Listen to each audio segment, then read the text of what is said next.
विकास। रत्नागिरी तालुक्यातील मालगुंड येथे उभारण्यात येणाऱ्या प्राणी संग्रहालयामुळे पर्यटनाला मोठी चालना मिळेल आणि गणपतीपुळे आणि मालगुंड परिसराचा विकासही होईल, असा विश्वास पालकमंत्री उदय सामंत यांनी व्यक्त केला आहे। राष्ट्रीय समान व्यासपीठावरील सर्व सन्माननीय मान्यवर आणि उपस्थित बंधू आणि भगिनी, मला आठवतंय 2004ला जिल्हाधिकारी साहेब मी पहिल्यांदा आमदार झालो आणि जयपूरला जाण्याचा योग आला, कात्रजला जाण्याचा योग आला, तिथली प्राणी संग्रहालय बघण्याचा योग आला आणि मला असं नेहमी वाटत होतं की माझ्या मतदारसंघामध्ये आणि विशेषतः कोकणामध्ये प्राणी संग्रहालय असावं, परंतु त्यावेळेची राज्यकर्त्यांची इच्छाशक्ती कदाचित प्रबळ नसेल म्हणून ते होऊ शकलं नाही। अनेक वेळा जमिनी देखील बघण्यात आला आणि लोकांना एक चेष्टेचा विषय झाला की रत्नागिरीमध्ये प्राणी संग्रहालय हा निवडणुकीचा एक मुद्दा आहे।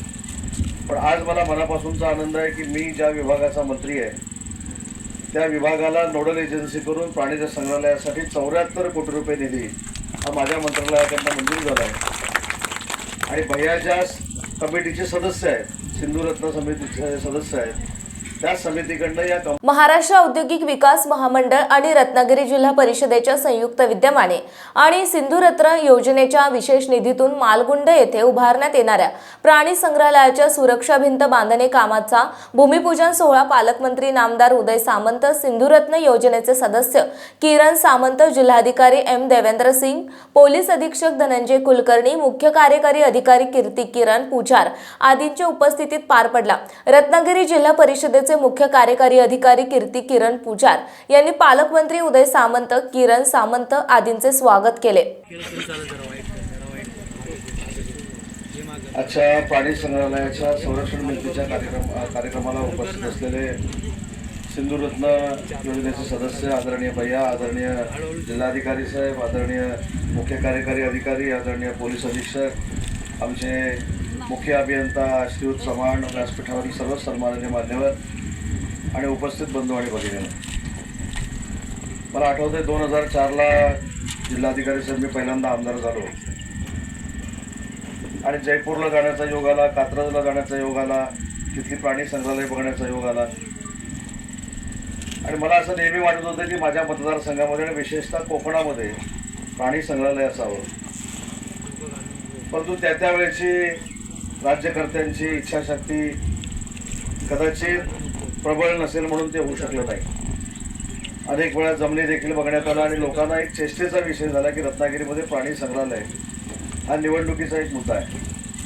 पण आज मला मनापासूनचा आनंद आहे की मी ज्या विभागाचा मंत्री आहे त्या विभागाला नोडल एजन्सी करून प्राणी संग्रहालयासाठी 74 कोटी रुपये निधी हा माझ्या मंत्रालयाकडून मंजूर झाला आहे आणि भैयाच्या कमिटीचे सदस्य आहेत, सिंधुरत्न समितीचे सदस्य आहेत, त्या समितीकडनं या कंपाऊंड वॉलला 8 कोटी रुपये मंजूर झालेले आहेत।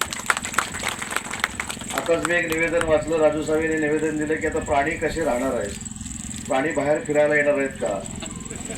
आता मला असं वाटतं की मी पालकमंत्री आहे, वॉचमन देखील मीच राहतो। असे प्रकल्प होण्याच्या अगोदर आपण जर असे शंका काढायला लागलो की प्राणी कधी बाहेर पडणार आहेत का, आपल्या जीवितहानी होणार आहेत का, मी इथल्या सगळ्या वाडीतल्या ग्रामस्थांना सांगतो की तुमच्यापेक्षा तुमच्या जीवाची काळजी मला आहे। पण एक लक्षात घ्या की इथं जेव्हा हे प्राणी संग्रहालय उभं राहील, या मालगुंड गावातला एकही तरुण हा बेरोजगार राहणार नाही, एवढं मोठं ते प्राणी संग्रहालय। काही लोकांना पाणी सप्लायचं काम मिळेल, काही लोकांना गाड्यांचं काम मिळेल, काही लोकांना प्राणी संग्रहालयामध्ये काम मिळेल, काही लोक परमनंट होतील, काही लोक कॅन्टीन चालवतील, काही लोक वडापावच्या गाड्या चालवतील आणि हे प्राणी संग्रहालय झाल्यानंतर मला खात्री आहे की गणपतीपुळ्याला दरवर्षी 22 लाख लोक येतात, 20 ते 22 लाख लोक लिमेसर येतात। त्यातले 25% जरी म्हटलं तरी जवळजवळ 3 ते 3.5 लाख लोक ही दरवर्षी या ठिकाणी येतील। म्हणजे महिन्याचं जर कॅल्क्युलेशन आपण काढलं तर 40 ते 50 हजार कमीत कमी येतील आणि आपण असं म्हटलं की गणपतीपुळ्याला येणाऱ्यापैकी निम्मे येतील तर 6 लाख लोक येतील, 10 लाख लोक येतील आणि 80% म्हटले तर जवळजवळ 17 ते 18 लाख लोक येतील। एखाद्या ठिकाणी जर 10 लाख लोक वर्षाला येणार असतील तर आपल्या गावाचाच नाही तर संपूर्ण पंचकृषीचा विकास होणार आहे। त्याच्यामुळे ज्या निवेदनामधनं आपण शंका व्यक्त केलेल्या आहेत त्याच्यातले एकही अडचणीची बाब मी इथल्या ग्रामस्थांवर गावकर येऊ देणार नाही, हा माझा शब्द आहे। आणि गावकऱ्यांनी देखील गाराणं घालताना मगाशी असं घातलेलं आहे की कोणावरही संकट येऊ नये आणि संकट न येता या प्राणी संग्रहालयाचं काम सुरू झालं पाहिजे. मला असं वाटतं की या ठिकाणी जे प्राणी असणार आहेत तुम्हालाच नंतर समाधान वाटेल की देशातलं एक चांगलं प्राणी संग्रहालय हे आमच्या मालगुण गावामध्ये आहे. देशात एक अतिशय ऐतिहासिक साहित्यिक जो होता त्याची जन्मभूमी त्याचं स्मारक देखील मालगुणमध्ये आहे, केशवसूत स्मारक. गणपतीपुळा बाजूला आहे, आरेवारे बाजूला आहे. JD मल्टीमीडिया शो नावाचा एक शो असतो, तो देशातला पहिला रत्नागिरीमध्ये होतोय. त्याच्यामुळे आलेला पर्यटक एक दिवस रत्नागिरीमध्ये जर राहिला तर तो 20 ते 22 लोकांना रोजगार देऊन जातो. हे कुठेतरी वाचलेलं होतं. तीच प्रचिती ह्या संपूर्ण परिसरामध्ये येणार आहे. त्याच्यामध्ये निवेदनामध्ये काही राजू शेठ तुम्ही आता वाचलं, त्याच्यामध्ये असं लिहिलंय की आता हिंस्र जनावरं जी आहे त्यांची सोय कशी होणार. पाळीव लोक आहेत त्यांची एक लक्षात घेतलं पाहिजे की तुमच्या पाळीवपणा करून 2-3 सेकंद 4 सेकंद 5 सेकंद की जर या ठिकाणी प्राणी संग्रहालयाची जर वर्दळ वाढली तर किती लाख रुपयाचा धंदा हा प्रत्येकाच्या घरामध्ये येऊ शकतो. एक साधं उदाहरण मी देतो. गजानन पाटील देखील या ठिकाणी आहेत आणि विकास शेठ पाटील देखील या ठिकाणी आहेत. तुमच्याच मालगुणला एक दरवर्षी इव्हेंट व्हायचा फक्त 5 दिवसाचा. सहयोगी निर्मला देवींचा 5 दिवसाचा फक्त इव्हेंट व्हायचा. त्या 5 दिवसामध्ये किमान 75 ते 80 हजार लोक तुमच्याकडे येऊन जायचे. पण मला असं वाटतं की तिथले सगळे जे व्यापारी आहेत ते वर्षभराचा धंदा करायचे. वर्षभराचा त्यांचा टर्नओव्हर 5 दिवसामध्ये व्हायचा. आणि हे प्राणी संग्रहालय जर मालगुणमध्ये झालं तर 365 दिवस तुम्हाला रोजगार मिळणार आहे. हे देखील आपण लक्षात घेतलं पाहिजे. हे प्राथमिक फक्त कंपाऊंड वॉलचं काम आपण सुरू करतोय. प्राणी संग्रहालयाचं अधिकृत भूमिपूजन सगळा DPR तयार झाल्यानंतर, सगळा प्लॅन तयार झाल्यानंतर मोठ्या पद्धतीने या ठिकाणी करू आणि इथल्या ग्रामस्थांच्या मनात एकही शंका राहणार नाही. शंकांची सगळी निरसनं करूनच हा प्रकल्प या ठिकाणी केला जाईल एवढाच शब्द देतो. पण कोणाच्याही गैरसमजाला बळी पडू नका. आलेली संधी वाया जाऊ नका.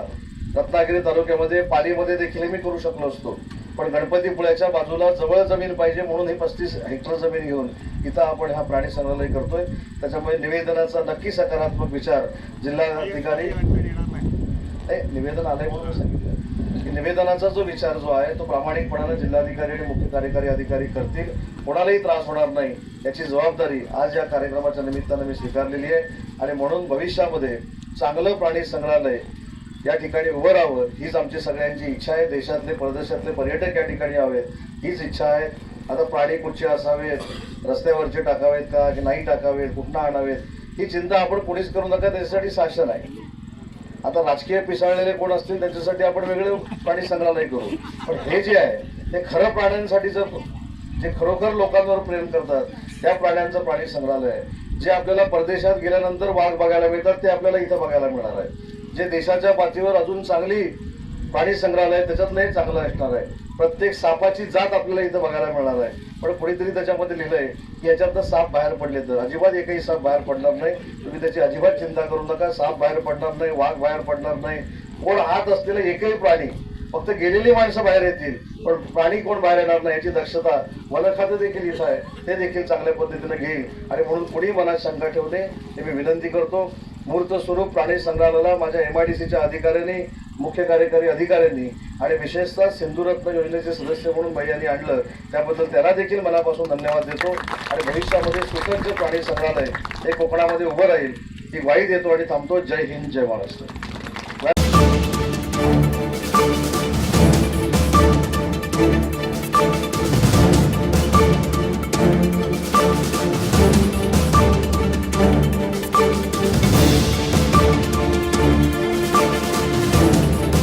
कोकणचा बुलंद आवाज, कोकण 24 तास. आपले चॅनल, आपला आवाज, कोकण 24 तास.